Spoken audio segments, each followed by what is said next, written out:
Salut à tous, on va commencer notre cours l'examen cardiaque. Bon, comme introduction, on a dit la sémiologie, c'est les signes fonctionnels. Il y a des signes physiques. Les signes fonctionnels, c'est formulé par le patient, mais les signes physiques, c'est retrouvé par les médecins lors de l'examen clinique. D'accord? Bien sûr, il faut recueillir les antécédents médicaux et personnels et familiaux, comme les chirurgies et tout de rechercher les facteurs de risque. Les facteurs de risque, c'est comme diabète, l'HTA. Aux affections cardiaques les plus fréquentes, de rechercher les signes d'éventuelles maladies. Bon, les conditions pour les examens cliniques. Il y a les instruments et après on fait l'examen clinique. Les instruments, il y a stéthoscope, lampe, il y a marteau, la passe-langue, montre, et sa'a, gants, diapason. Diapason aussi pour les réflexes, doigtier, tensiomètre, il mètre ruban, شريط نقيسو به. Bon, l'examen clinique, bien sûr, لازم température confortable, pièce هذيك تكون calme. يعني تجيب المرض تاعك pièce تكون calme ما فيهاش bruit, la température تكون مليحة. Bon, l'examen clinique, il y a l'interrogatoire et les 4 temps. Les 4 temps sont l'inspection, j'observe, la palpation, je touche, la percussion, je percute avec mes doigts et l'auscultation avec stéthoscope.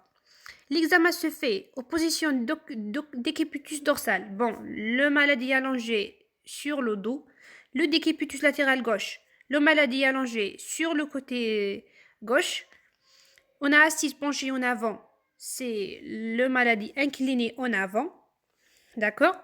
Et le debout, respiration normale.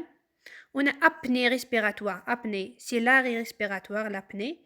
Et en fin d'expiration, l'expiration.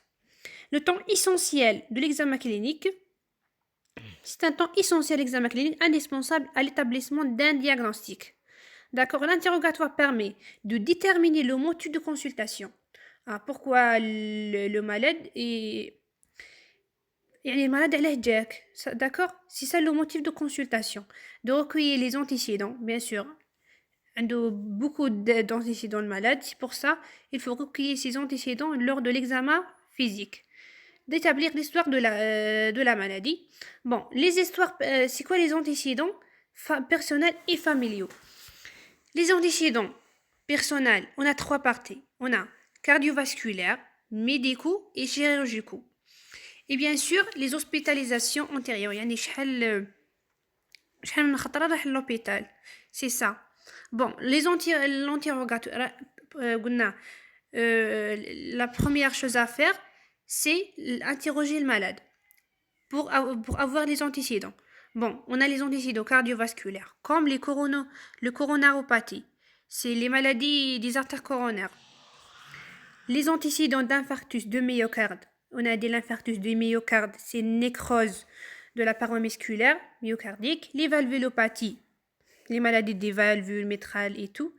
Les épisodes d'insuffisance cardiaque. On a l'insuffisance cardiaque. D'accord. Les troubles de conduction. Bon, les troubles de conduction. On a dit que le nœud sinusal est responsable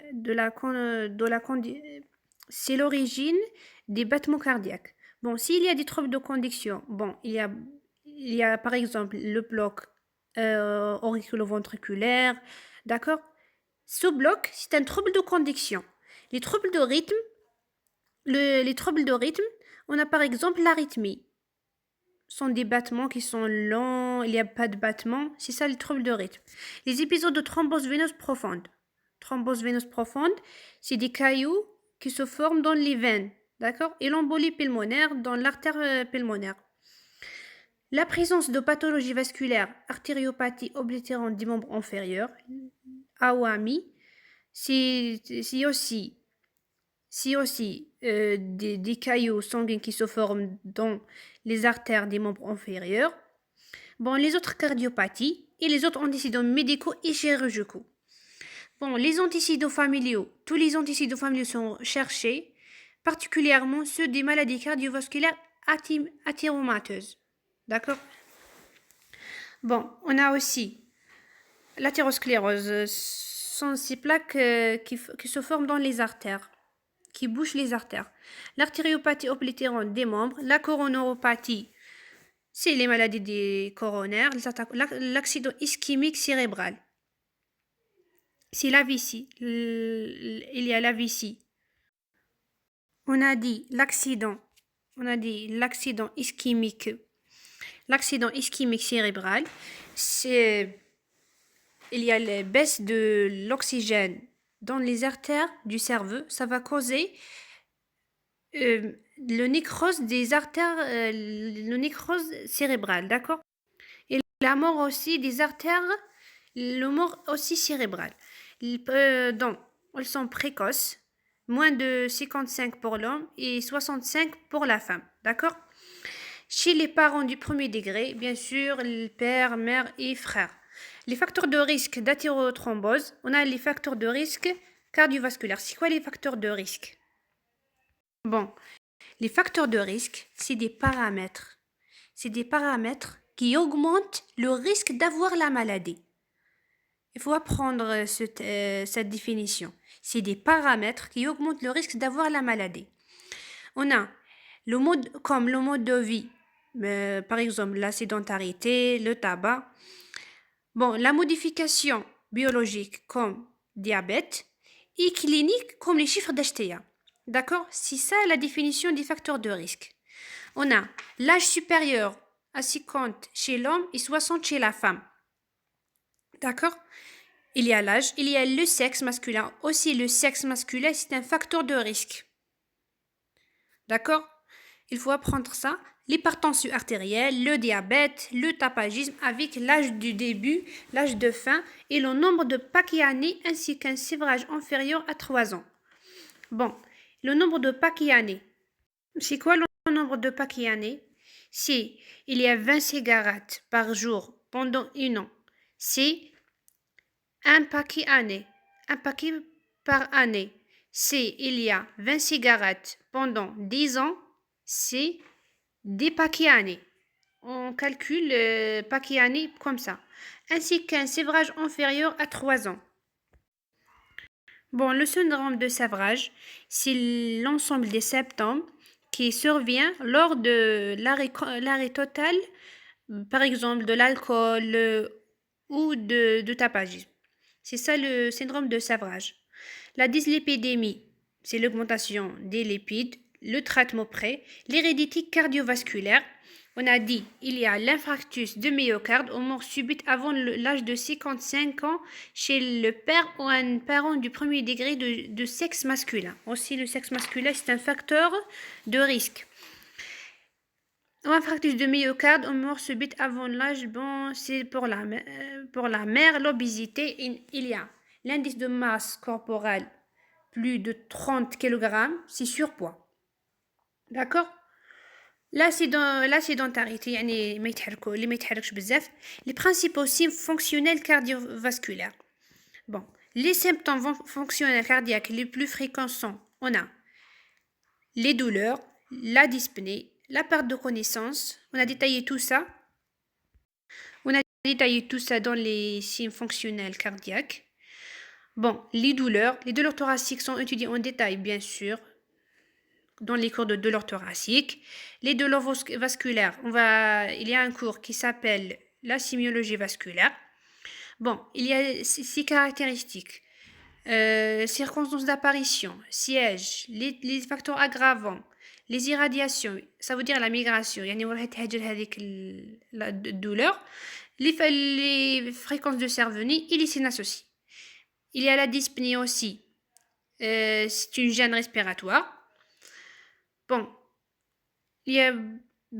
on a dit la dyspnée, les palpitations, c'est la perception anormale et déplaisante des battements cardiaques. Ce sont des battements cardiaques sur le test anormal, d'accord?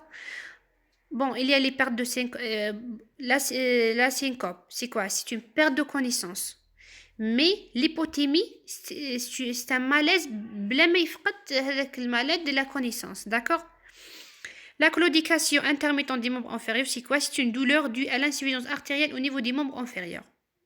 Il n'y a pas de son parce qu'il y a il y a l'obstruction par un caillot ou par l'athérosclérose.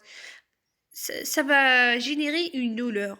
C'est une douleur ischémique, bien sûr. Les artères sont obstruées. Ça va, par conséquent, il n'y a pas d'oxygène pour satisfaire les besoins des muscles. Ça va générer une douleur. Les artères des membres inférieurs étant sténosées, il en résulte une diminution d'apport sanguin. D'accord? À l'effort, il y a un déséquilibre, surtout à l'effort. Bon, on va commencer l'examen du patient. C'est notre cours. Le recueil des signes physiques, l'inspection. Bon, on va commencer par l'inspection. L'inspection, c'est j'observe. J'observe avec mes yeux. Chez le sujet normal, l'examen de la région précordiale ne montre rien. On a dit, la région, c'est le sujet normal. Cette région précordiale, il n'y a rien. Mais dans certains cas, ça va fournir des informations utiles. Bon, en cas de la morphologie, on a la morphologie en طونو. هذا هو en طونو. يعني يكون هكا عريض. وعندك en entonnoir. En entonnoir يعني كيما هذاك القمع اللي نعمرو به الماء، هذاك entonnoir. سي entonnoir. طونو تحسي كيما الطونو، شغل حاجة هكا كبيرة. Le pectus excavatum. Ah, on a la scoliose. C'est double inclinaison. Scoliose. D'accord? Là, il y a aussi la présence des cicatrices, notamment la chirurgie cardiaque ou vasculaire, ou de cicatrices, la chirurgie. La circulation veineuse collatérale. C'est ça la circulation veineuse. La circulation. Bon, on a dit le scoliose, c'est une double déformation. C'est une double déformation. Il y a une déviation latérale du thorax, c'est le scoliose. La déviation à convexité postérieure, c'est le cyphose. D'accord? C2 s'appelle double déformation, cyphoscoliose. Et le tonneau, c'est une poitrine qui est surgonflée. D'accord? Bon. On a ici la circulation veineuse collatérale, c'est l'œdème en bilirine. Ah, c'est le syndrome cave supérieur. D'accord? Ce syndrome cave supérieur, c'est une obstruction chronique des veines caves supérieures. Cette obstruction chronique des veines caves supérieures, cet retour veineux de l'extrémité supérieure, ça va générer cet œdème et la circulation veineuse collatérale. D'accord? Ici, il y a aussi la circulation veineuse collatérale. Bon. La fréquence respiratoire. Normale est moins de 15 par minute au repos chez l'adulte. La fréquence respiratoire, c'est moins de 15 minutes au repos chez l'adulte. La qualité de la respiration, pénibilité et régularité. Pénibilité, يعني المشقة. Dyspnée de repos, orthopnée, une polypnée. Polypnée يعني poly, c'est plusieurs. Ortho, c'est au repos, orthopnée. Fréquence respiratoire plus de 20 sur minute. D'accord? Il y a un tirage susclaviculaire. C'est quoi le tirage susclaviculaire? Le tirage susclaviculaire, c'est une dépression visible des parties molles lors des efforts respiratoires.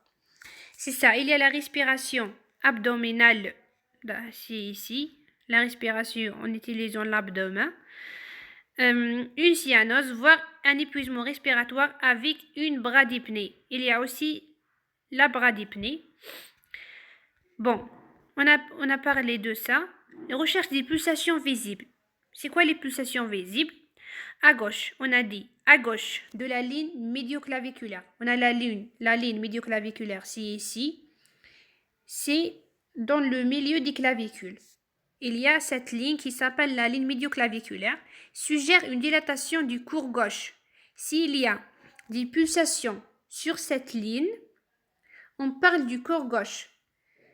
Le long du bord gauche du sternum. Ici, on a la ligne médioclaviculaire, s'il y a des battements à gauche de cette ligne, c'est une dilatation du corps gauche. S'il y a des pulsations le long du bord gauche du sternum, ici, c'est le sternum, le long du bord gauche du sternum, s'il y a des pulsations ici, c'est une dilatation du corps gauche. On va prendre ça comme ça. À gauche de la ligne médioclaviculaire, dilatation du corps gauche. Le bord gauche du sternum, c'est le corps droit. Bon, un soulèvement de la paroi thoracique synchrone de Poole dans la région sus-mammaire gauche peut témoigner un anévrisme pariétal du ventricule gauche. Bon, s'il y a un anévrisme, c'est quoi l'anévrisme? L'anévrisme, c'est une dilatation des parois d'une artère. D'accord? La dilatation de la paroi d'une artère, c'est l'anévrisme. Bon, on va parler des signes d'insuffisance cardiaque droite. C'est quoi les signes d'insuffisance cardiaque droite? Bon, on a les terjussences jugulaires. C'est quoi le terjussences jugulaire? C'est un signe clinique, c'est un gonflement visible de l'inspiration de la veine jugulaire externe dans le cou. D'accord? On peut voir ici le terjussences jugulaire. On a dit c'est un gonflement visible de l'inspiration de la veine jugulaire externe dans le cou. D'accord? Bon, les autres signes de l'insuffisance cardiaque droite. On a les œdèmes des membres inférieurs d'origine cardiaque sont les œdèmes des membres inférieurs d'origine cardiaque sont blancs. On a dit sont blancs, sont mous et bilatéraux et prennent le godet. C'est quoi le signe de godet? Ce signe-là, c'est qu'on pousse notre... bon, le signe de godet, on a dit, c'est une dépression visible lors de l'application de la pression du pouce sur la zone œdémateuse. D'accord? C'est ça le signe de godet. Les œdèmes du membre inférieur, on a dit, sont blancs, mous et bilatéraux et prennent le godet. Ils sont indoleurs. Je suis préférentiellement au niveau des chevilles et en effaçant les reliefs naturels. D'accord? La palpation, c'est quoi? C'est réalisé avec des mains réchauffées. Bien sûr, les mains, les réchauffées, permet de chercher le choc de pointe du corps. C'est quoi le choc du pointe? Bon. On a dit, on cherche le choc de pointe au niveau de 5e espace intercostal gauche. D'accord? C'est ça le choc de pointe. Bon, les frémissements chez certains patients atteints de valvulopathie. On a dit la palpation, le choc de pointe sur le 5e espace intercostal. Il y a les frémissements chez certains patients atteints de valvulopathie et de recueillir des signes d'insuffisance cardiaque. C'est tout ça lors de palpation. On sent les frémissements. On va commencer par la palpation thoracique. On a dit rechercher le choc de pointe dans la 5e espace intercostal gauche, au niveau de la ligne médioclaviculaire. D'accord? Milieu perçu sur un sujet en décubitus latéral gauche. D'accord? C'est bien de faire ce choc sur le décubitus latéral gauche. C'est ça la palpation. On touche sur 5e espace intercostal gauche. D'accord? Moi, j'ai trouvé que dans l'hypertrophie ventriculaire gauche, on trouve ce choc en bas, dans la 6e espace intercostal. En cas d'hypertrophie ventriculaire droite, on trouve ce choc en dehors. Moi, j'ai trouvé ça. Bon. Les variations pathologiques du choc de pointe, on a il y a diminution ou disparition, il n'y a pas ce choc de pointe. En cas d'obésité, choc de pointe, l'emphysème, on a dit c'est la destruction des alvéoles. L'épanchement péricardique, il y a du liquide dans le péricarde. L'insuffisance cardiaque, il y a deux types d'insuffisance, gauche et droite. Il y a le global.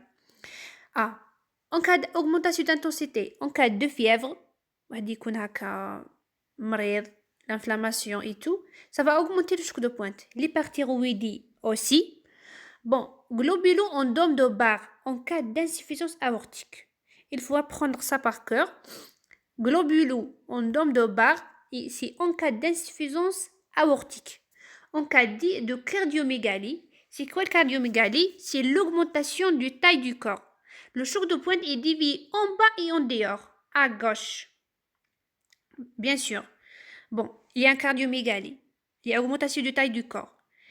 C'est normal que ce choc est dévié راح يهبط en bas et en dehors يحوس bien sûr الكور تاعنا راه كبير هذا لو شوك يكون يزيد يبعد ما يكونش في cinquième espace intercostal. Les frémissements sont la traduction tactile des souffles. Si on peut pas toucher les souffles, on ne sent pas les souffles, on sent les frémissements de ces souffles. Ils ont une très grande valeur lorsqu'il naît et prolongé. يكون net هكا et prolongé, يكون donc une grande valeur sémiologique. L'exemple de frémissement au cours de rétrécissement métral. On a dit que le souffle de rétrécissement métral, le timbre تاعو est sourd et grave. L'intensité, elle augmente en décuplage latéral gauche. On a dit qu'il irradie peu. D'accord? Dans le cours de l'hémodynamique intracardiaque. Bon, le signe de Harzer, c'est quoi le signe de Harzer? Normalement, on ne sent pas ce signe de Harzer.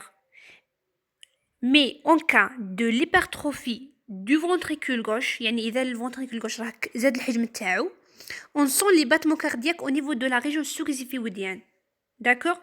Dans la région subxiphidienne, on sent les battements cardiaques. C'est le signe de Harzer.